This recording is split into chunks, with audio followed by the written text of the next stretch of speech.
মুর্শিদাবাদের তৃণমূলকে বলছি হুঁশিয়ার, অনেক সহ্য করেছি, আগামী দিনে তোমাদেরকে ইঞ্চিতে ইঞ্চিতে জবাব দেব।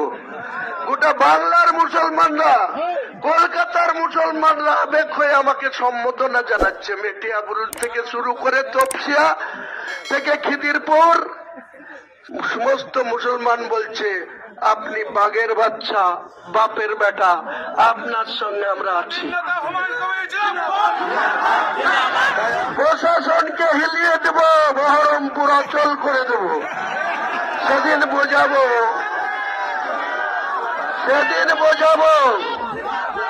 মমতা বন্দ্যোপাধ্যায়ের পুলিশ হুমায়ুন কবিরের সঙ্গে যারা থাকবে তাদের বিরুদ্ধে একটা মিথ্যা মামলা দিলে সেই থানা ঘেরাও হবে 24 ঘন্টার মধ্যে। কোন অফিসারকে রাস্তায় উঠতে দেব না, মুভমেন্ট করতে দেব না। এটা হুমায়ুন কবিরের ঘোষণা।